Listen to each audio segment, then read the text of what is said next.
Hey, welcome back to Album April. It's April 11th, and today I listened to Born to Run by Bruce Springsteen. This album is definitely another favorite of my dad's, one of the ones that you recommended I listen to for Album April. Contrasting to Toys in the Attic, which wasn't even on the Rolling Stones Best Albums list, I believe that this is number 25 on that list. And apparently Bruce Springsteen was seen as one of the pillars of an album-oriented kind of rock and roll.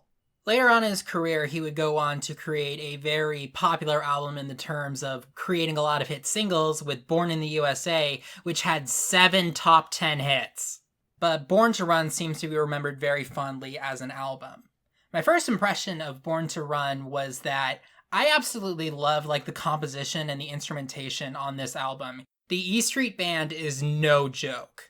There was some really good piano work in the final track of the album, Jungle Land, and there were some good sax solos. I heard a pipe organ at one point. It's just really, really good music. Apparently, Bruce Springsteen wrote all the songs in the album. I don't know how much of a say he had in the composition and arrangement of the songs, but I'm going to assume he played a pretty major role, and that's very laudable.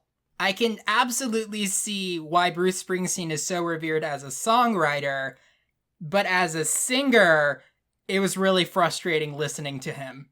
In a couple of the songs, he sounds fine, but on a lot of them, he just goes into full caveman mode. I don't even really know how to describe it. It sounds like he's trying to make his voice really deep and raspy. And a lot of the times, he's completely illegible, and I can't understand what he's saying. And also, I feel like just from the way it sounds, he spat a lot when he was recording this. It's like an older and less severe version of the Darius Rucker or Chad Kroeger stereotypes. For a few of the songs, he might as well have been singing in a different language.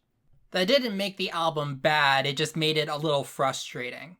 My favorite song from Born to Run is the titular track. It is so well done. That little guitar lick is one of the catchiest I've ever heard. Then there's that sax solo at the end by Clarence Clemons, which is a really good touch.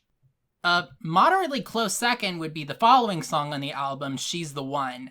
I think when it comes to composition, this is the best written song on the album, but then you got Bruce Springsteen doing that voice on it, and it drags it down a little bit. But there was a lot of really good musical motifs in that song. I really liked the way it sounded, from the E Street Band at least. I don't want it to sound like I'm just completely dunking on Bruce Springsteen as a vocalist. He's not terrible, but it's just not as polished as the rest of the song when it comes to the composition and the instrumentation. I didn't really care for the first 2 songs on this album, but the only song on Born to Run that actually got on my nerves was Jungle Land at the very end, because it just kept going. This song is 9.5 minutes in length. It is more than twice as long as most of the other songs on Born to Run. There are long songs I've listened to that can make the time fly by, but listening to Jungle Land, time went to a crawl. I would think that the song is over or about to end, then I would look and it would be only 3.5 minutes in. There were individual parts of it that were very compelling. I talked about the piano in this song earlier, but it was just the whole thing, I didn't think it was worth 10 minutes. And finally, the question of does this album hold up? I feel yes, but on a condition.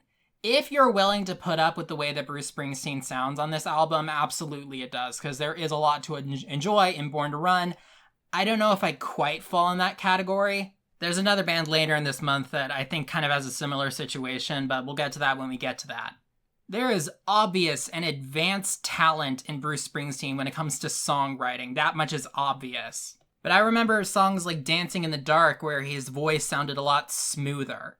Maybe it just took him some time to get into his element. Maybe he was purposely being a little bit more slick for the pop-friendly album Born in the USA. I don't really know. It made listening to this album a little frustrating, and I think I can confidently say I'm not all about it. And with that, that's the end of today's episode. I'll see you guys tomorrow.